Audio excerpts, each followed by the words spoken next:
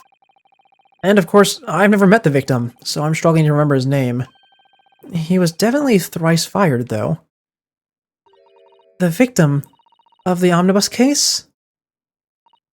Yes, his name was indeed thrice-fired Mason.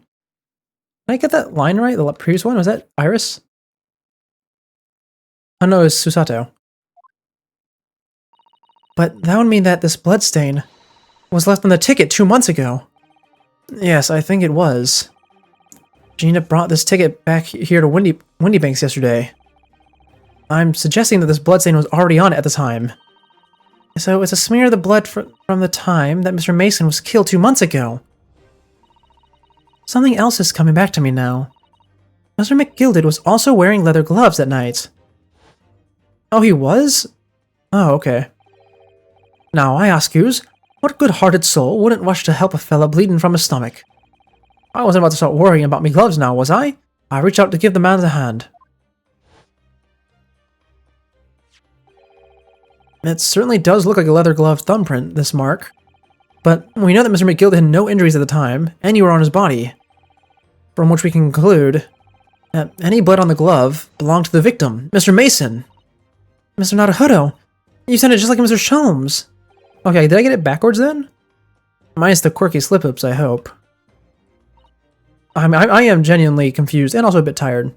Yes, I think you're right, Runo. Very well. Let's make a note of this. There we go. Blood was identified as Mr. Mason's. Okay, it is Mason's then. And blood sample portfolio updated. I can feel it. We're almost done. 4, 5. It's now 5 in the afternoon. I nearly jumped out of my skin there. How could Mr. Wittybank set up such a wicked trap? I doubt he intended to scare anyone.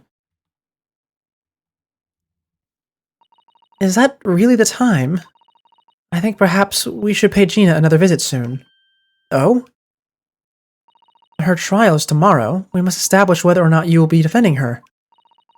I think we should ask one more time. She may have changed her mind. Alright. Now you remember, Runo?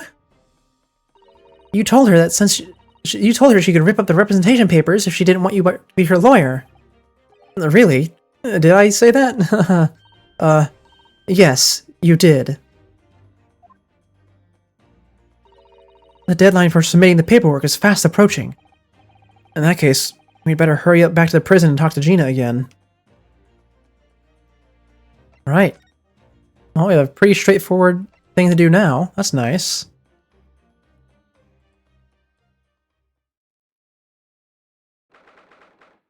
Oh yeah, and look at that. They did actually have the clocks accurate. It takes 41 minutes to get over here, dang. Ah, Gina, good. You're back. The police must have finished questioning her then. Oh, how was it, Ginny? Was it awful? Didn't bother me. Thank you for your papers you signed before. It meant we were able to investigate at Wittybanks. Oh, right. Don't you want to know how he got on? We've been ever so busy. What's the point in asking? I won't change what everyone's saying, that I did it. That's not... Gina, we came to ask you for your final decision. What decision? About tomorrow's trial. Will you let me defend you or not? I must submit your paperwork now if you'd like Mr. Naruhodo to represent you. Right, I see. He's really lost their fight all of a sudden. But I know what that feels like. The worry's just so hard to bear. Oh, that wrong. Don't move. No, talk to her.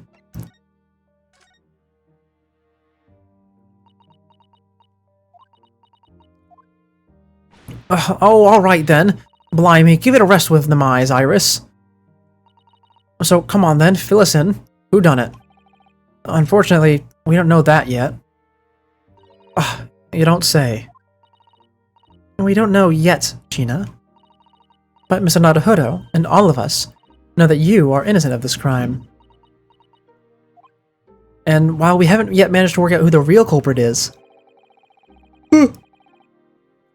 there are a number of interesting facts that we have managed to establish. You know something that always bothers me about these games? Well, it doesn't bother me in the moment, but it always bothers me in hindsight. Is that a lawyer's job is not to prove who did it if they're defending. They're just trying to defend that argue that their client is not guilty of the particular crimes that they are on trial for in that particular moment. Now, obviously, every single trial in this game, almost every single trial in this game series does result in you turning the thing around and successfully accusing someone else.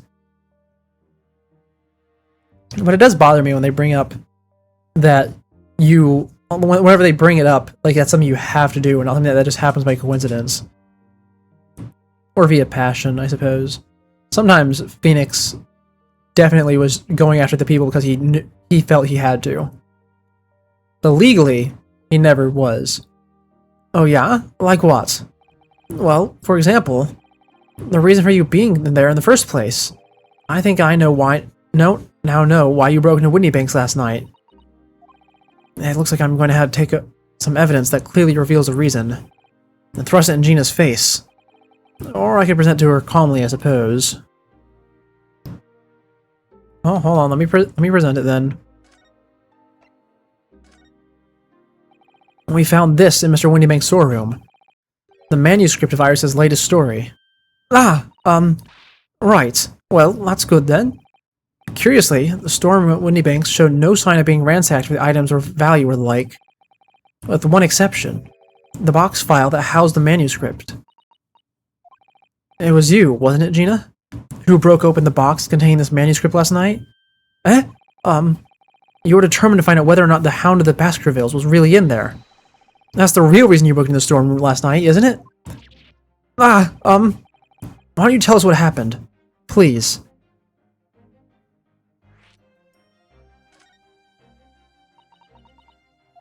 Alright, yeah. This is the Baskervilles story. It's the latest Sholmes adventure, right? But it ain't been printed yet. So I figured it's gotta be worth a fair few pieces of silver, right? Oh, she is a textbook tsundere, isn't she? Oh yes, at least 5,000 pounds. What? So, you intended to sell Iris's manuscript, did you? No, Ginny, how could you? What? Oh, wait, no, hang on. Of course I wasn't gonna sell it. All I wanted to do was find out if the mantle script, or whatever you called it, really was there or not. That's the only reason I was in the first place. For Iris' sake, isn't that right? We knew why you'd done it from the start, Gina. Of course we did. But... Oh, I knew you wouldn't do anything mean like that, Ginny. I just knew it. Well, when I saw that manuscript in the storeroom, it reminded me of what you said the night before. Grown-ups can do a lot worse than that, believe me. Barefaced liars, a lot of them. You just ain't realized it yet. I'm telling ya, that mantle script ain't that Windybanks. You'd soon see if you had a look. If I'm honest, I have wondered if Hurley's telling me the truth sometimes. I mean that sometimes I wonder if he might have hidden my manuscript somewhere I don't know. Even though it's wrong of me to doubt him.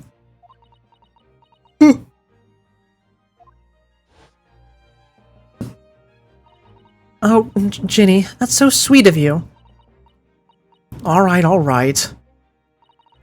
I'll tell you why I did it. Just stop looking at me like that, Iris.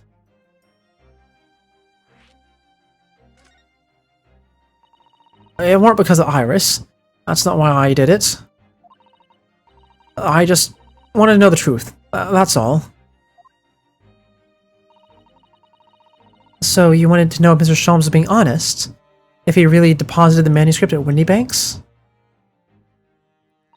It's like I told you the night before. I never had a father. But Iris's lot ain't like mine. She's got her dad, only she can't see him. And I reckon that's gotta be harder. That's why she writes her stories. Learn about her dad, really. That's what it sounded like to me, anyway. Last night when I was listening to what you were saying. Stories... stories about Daddy? You mean they're not the adventures of a great detective? So much as the adventures of a great detective and his trusty partner? Well, that's how I see it, yeah.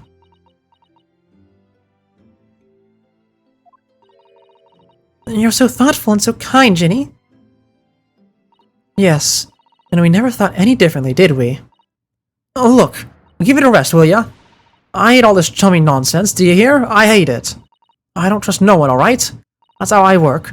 Because if you don't trust no one, then no one can let you down. So leave me alone. Go on, Scarper. I hadn't noticed until now, but it's unmistakable. Right there on both sleeves of the overcoat are some very suspicious red stains. What? What are you looking at me like that? I think it might be worth presenting some of our other findings in that area to Gina now. Alright, hold on. Before we talk about representing you in court, I need to present this blood stain file, blood sample photo. And those stains on the sleeves of your new coat, Gina. They're blood, aren't they? What? Man, my throat's really starting to go. I had to keep muting the cough a ton. We'll keep going, though. We're fine. The blood, Mr. Naruhodo? You don't appear to have any obvious wounds yourself, though. So, could it be the blood that splattered from Mr. Windybank when he was shot last night? And let's not beat around the bush here. This trusty friend of mine will get results much faster than anything else. Take it easy, Iris. Don't move, Ginny. I'm going to shoot. Oh, and what color shall we get this time? Oh, purple. Oh, a lot of purple. But that's not purple that would have shown up on her if she was standing, oh, if she shot him, right? Doesn't look like it. Oh my! What the? Forget the sleeves. The whole coat is covered in blood. Of course. The black color of the fabric was masking the stains. That's why we haven't seen them until now. And the blood has reacted with a chemical to turn a purple color. You know. I think this one's my bad for not foreseeing this. I had assumed that the coat had been cleaned. Because the thing is, the reason why McGilded gave it to the coach to bring to the shop was twofold. It was to get him away so Gina could slip out, and it was also to hide the bloody outfit. But I had forgotten about the whole bloody outfit part, and I just assumed it had been cleaned. But I guess not. And the purple color has reacted with a chemical to turn a purple. The blood has reacted with a chemical to turn a purple color, which matches one of the samples we already collected perfectly. Yes. Now let's see. Who had the purple blood? Aha! Yes. It was the brickmaker, Mr. Mason, the victim of the murder case 2 months ago. I knew it. What? What are you all on about? The victim? What do you mean?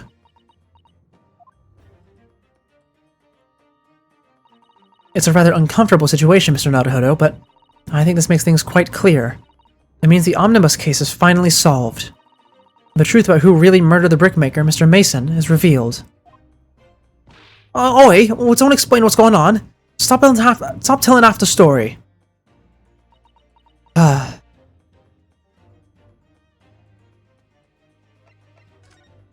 we're not done with Gina yet. We haven't gotten the permission to defend her. We can see now that the victim's blood is all over Mr. McGilded's overcoat.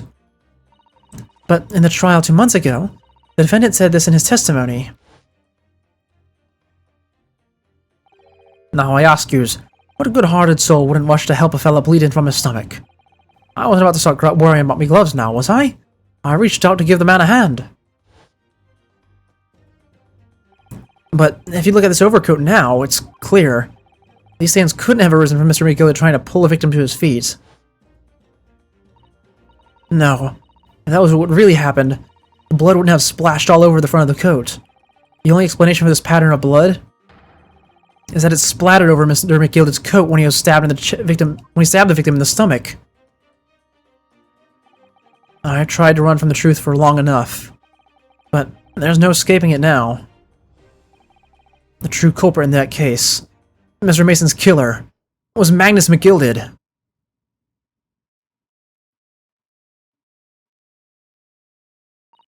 Mr. Naruhodo, that horrible case is solved at last, and I helped the man walk free from that trial.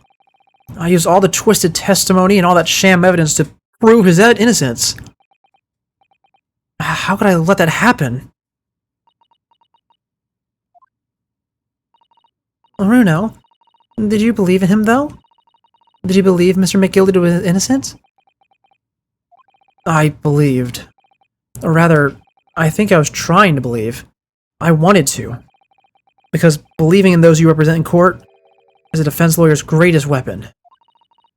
A weapon?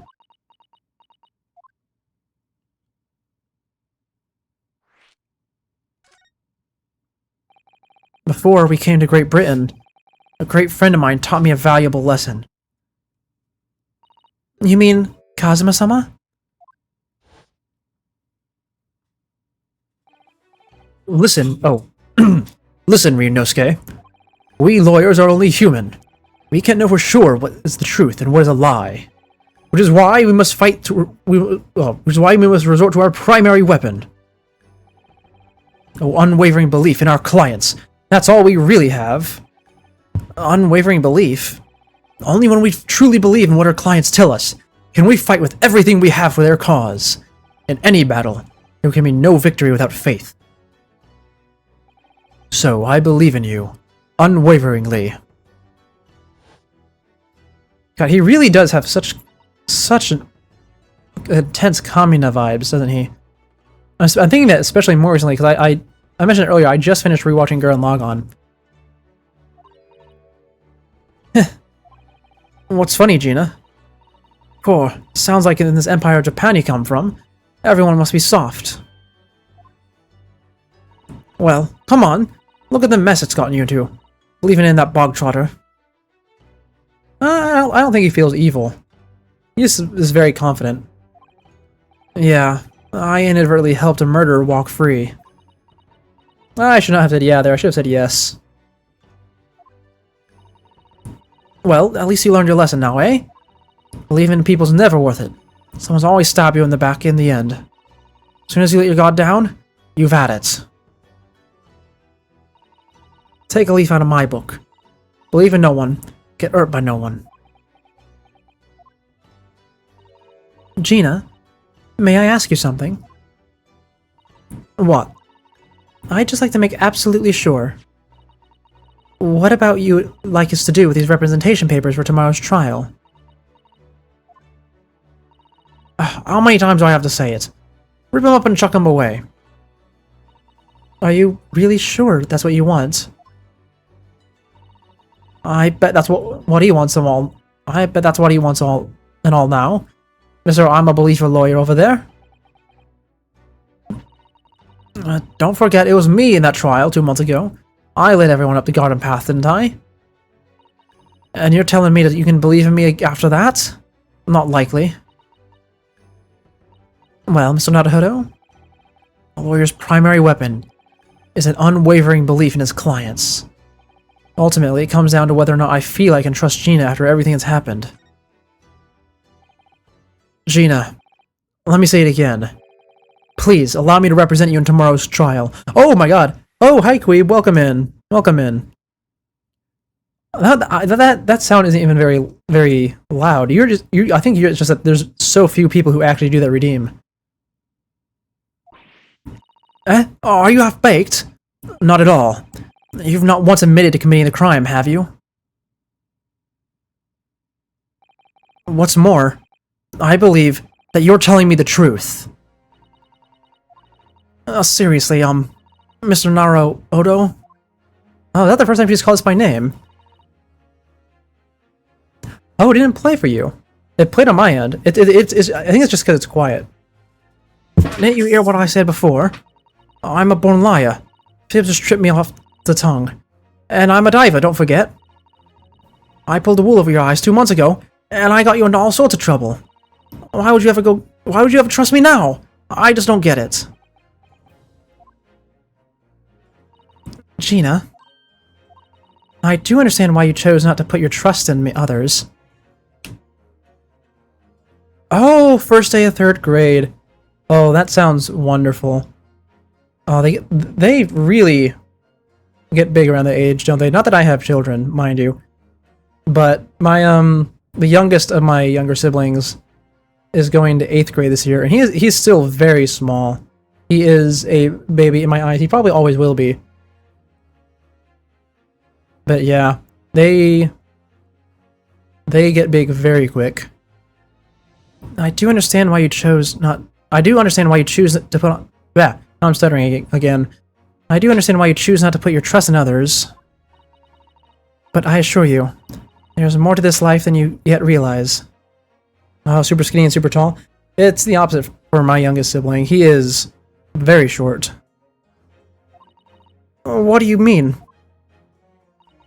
The world we live in is full of people you would do very well to trust. People who won't ever let you down. Eh?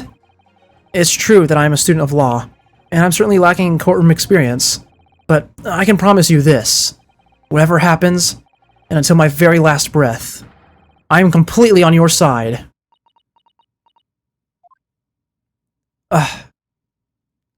What do you expect me to say to that?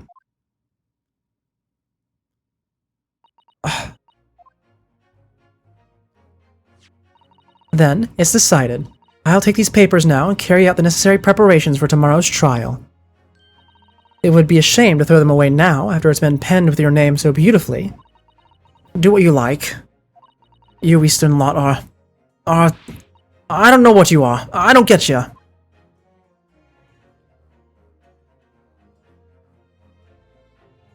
Oh?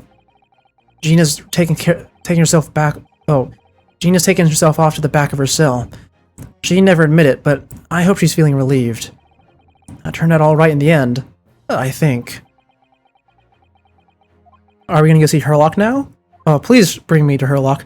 We haven't had Herlock since the very beginning of this chapter. He's been in the hospital the whole time. Whoever's hiding there, show yourself at once. Eavesdropping is the height of cowardice. Oh, is someone listening to us? Miss Usato? Someone is there in the shadows. I can sense it. Someone who wasn't there before. What? Who's here? Is this Gregson? I'm gonna guess it's Gregson. Blimey, you're sharp, eh? Oh, it is Gregson. I suppose you were using one of those mystic Japanese arts. Like the art of stealth I've heard so much about. Okay. Yeah. Yeah. I did half expect him to say something like that. If anyone was being stealthy, it was you, Inspector. Oh, Gregsy! Oh, dearie me. I'm most terribly sorry, your ladyship. I didn't mean to startle you. How long have you been listening in on our conversation? Good grief! Listen in! No. I just got word that there were some visitors who were refusing to leave, even though it was after hours. I assure you, your ladyship, I only just arrived. This very minute, not a moment earlier. That's all it is, nothing untoward, nothing at all. After hours? Is it that late already?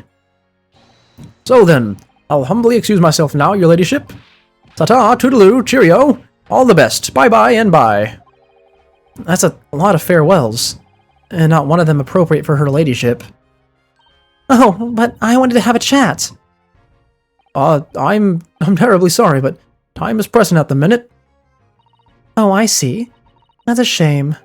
If I don't get this emergency at the Supreme Court dealt with sharpish, Lord Strongheart will, well... Emergency? Lord Strongheart? Nothing, forget I said anything. Anyway, I'm off. Alright, Gregsy, if you have to. Let's chat again soon. Delighted, charmed, can't wait, if you please, my pleasure. That's a lot of pleasantries. and not one of them sounded sincere. He really does get weird around Iris, huh? Though I suppose with his paycheck in the balance, it makes sense. He's so funny. He says such silly things.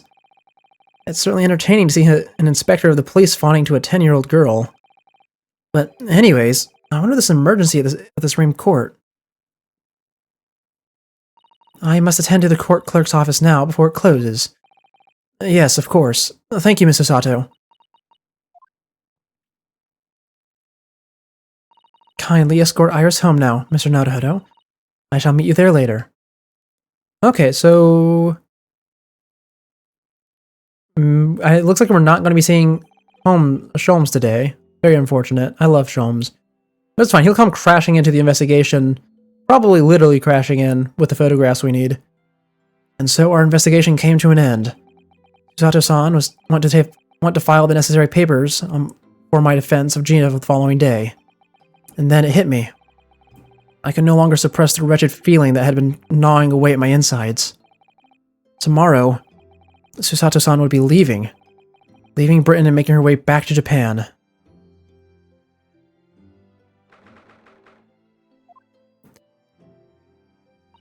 Naruhodo-san, it's been a very trying day, hasn't it? I do hope you're not too exhausted. What about you, Susato-san? Today's been even more trying for you, I'm sure. Mr. Sholmes was shot before her eyes, Gina was arrested, all on the back of the news that her father had fallen ill and that she must return to Japan at once. I hope your father recovers soon. Thank you for your kind words.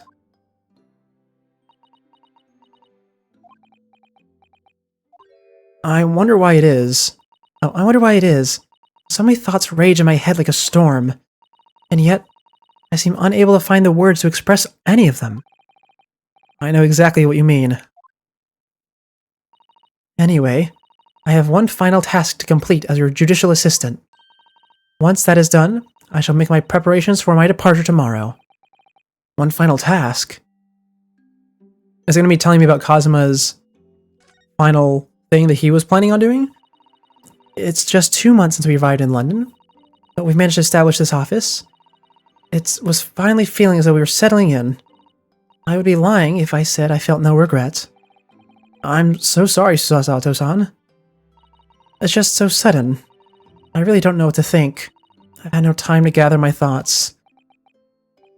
I know we've only been here a short time, but in my limited experience of the courtroom, I feel I've learned something.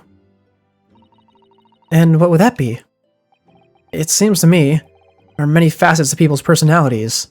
Facets? And like a jewel, the light plays off them in a complex pattern, illuminating their actions and their motives. But we only see a small number of the total facets, and what is illuminated is only a part of the whole story. What lies in the shadows? What do those facets we cannot see look like? Perhaps those are some parts that we'll never lay his eyes on, but for as long as we live. That's so true. Sometimes I feel as though I'm blind to so much, but I keep hoping that one day it'll all become clear. That all the facets will be illuminated, and I'll finally understand how everything fits together. Naruhodo-san, I suppose what matters is that we keep our eyes open and keep moving forward, even if the way sometimes seems dark. It's amazing to think it's been just 2 months. You've grown so much. Sorry, I've what? Oh no, it was nothing. Unimportant. Do you know what time you'll leave London in the morning? Yes, I picked up my ticket earlier. I shall be leaving here at 4 a.m. I see. Well, I'll escort you to the station. Absolutely not. Sorry? I'm sure you realize why I couldn't possibly let you do that. You have a very important day ahead of you tomorrow. Gina's trial. Yeah, I know, but every word you utter will have the potential to determine Gina's fate. You must get as much rest as possible, even though, like me, I'm sure you will find it hard to sleep. But please, for me, do try. And you mentioned one final task a moment ago. What did you mean? Oh my, I nearly forgot. Please, I want you to have this. This is not your pocket encyclopedia, is it? What is that? Some huge bundle of documents. It's my notes from the case 2 months ago. Oh, wow, you took a lot of them. The murder that was committed on the omnibus. And the McGilded case. It seems to me that the case of Mr. Windibank's murder, of which Gina is accused, is very much tied up with that omnibus case, in ways that are not yet completely apparent. So I took the liberty of consolidating my writings about the case for you. With everything else she has to think about, Susato-san still managed to do this, and all neatly laid out for me in her beautiful handwriting. It was my pleasure. I can now only hope that it will bolster your case tomorrow for Gina. Thank you so much, Susato-san. I'll do my best to use it wisely. You really are the best judicial assistant in the world. Well, that's extremely flattering. But I'm sorry to say that I've been a complete failure. Sorry? I didn't quite catch what you said there. Oh, ignore me. I was just mumbling to myself. Oh my god, she's... the plot line with Kazuma at the beginning, where he died, and he had the thing that he needed to do before he died. And she knew about it. She's still not telling me. And she hasn't told me about how she knew about the manuscript either. This is absolutely going to come up in the second game if it's not resolved right now. McGilded case notes. Yep, there we go.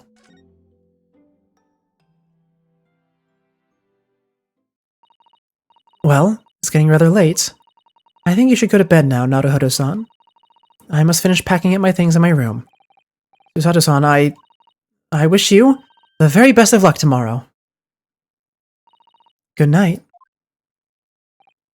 Oh, wait, there's something I need to say. Hiya! And one more throw for the road. What was that? A secret technique of mine. The Susato shutdown. A shutdown?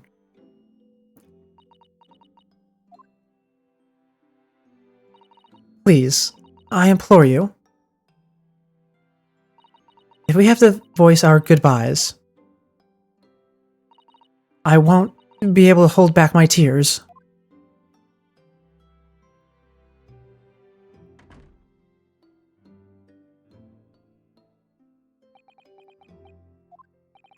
Susato-san.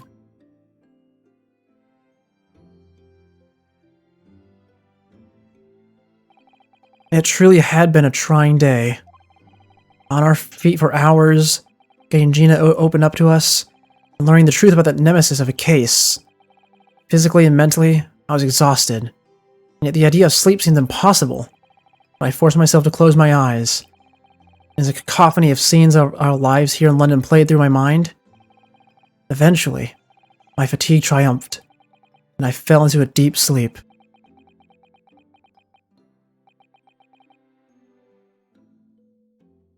Oh, is it going to end just like that? It might. It might. Oh, not quite. Oh, we do get to go back to the Sholmes. Oh, my beloved. Yes, I quite understand. This is a great weight off my mind. Is this Sholmes talking? I hope so. Oh, it is. Oh, come on. I want to see you without the vest. Without the vest. Show me you with just a pink shirt. Rest assured, I shall put everything in place, exactly as we have discussed. This is someone else talking. Thank you so much. It has been an honor and a pleasure to be acquainted with you, Mr. Sholmes. On the contrary, the pleasure has been mine. I bid you farewell, and Godspeed. Oh, was that... Is he talking to... Oh, he is talking to Susato, I was right. My dear madame. Okay, it took me a minute to realize what was happening. But, okay, so... Oh, I know. He is great. It looks like she probably revealed how she found out about the, About... What was it? She probably revealed how she found out about the manuscript in secret with him there, right? Hold on, we're going to talk on the ending screen. I don't want to sit in the chair right now. But she probably revealed that there, so it's probably not actually going to be set up for the second game. I will say, though, I am absolutely loving how this game is 100% aware that they're going to get a sequel, right? Because they have not even like scraped the surface with Van Zykes. Not even a little bit. He is still just as mysterious as he was at the beginning of this. And, you know, he turned to our favor a little bit. You know, it's clear to see that he's not a bad person. He is just, I don't know, maybe he actually is cursed. I don't know. But, you know, not a bad guy. Not a bad guy at all. But, man, there's so many moving parts, so many things that I feel like are going to end up with loose ends. But I think for now, I need to just have faith in this game. And that they're going to actually finish it up proper, you know? Oh, but it's such a good game. I'm so glad we were able to finish this whole trial today. So, here's the plan. Tomorrow is the one stream this week that is limited in time. I'll see what I can do as far as my schedule is concerned, but in all likelihood, it'll be a shorter stream. Or I'll try to make it the normal length, 2.5 hours. But it's definitely not going to be the whole trial unless I, am able to do something crazy with my schedule. Which we will not know until tomorrow. But we will absolutely have this game done by, what is today? Well, it's just past midnight now, so it is currently Wednesday. But we'll have this game done by Thursday. By most certainly. So, with that being said, thank you all for tuning in. This has been Seek of the Scuffed. I'm going to read you guys out, and I am signing off. Let's see, is there anyone, hold on, there is no one playing Ace Attorney. This is something I know a lot. There is never anyone playing Ace Attorney at this time of night, or day, and for most people, actually. So it makes rating a bit weird. But it's fine, because we can just go find someone who's playing. Well, I would say we can find someone playing one of the other games, but also they're not in English. Oh, wonderful, there is actually. Oh, perfect, we'll go over to them. New person. I know, it really doesn't get any love, especially since we did the spin-offs. No one plays the spin-offs. At least no one streams them. But yeah, I will see you all tomorrow for probably 2.5 hour stream where we do the first bit of the trial, and then next time we stream after that will be the rest of the trial. So, with that being said, goodbye. See you all later.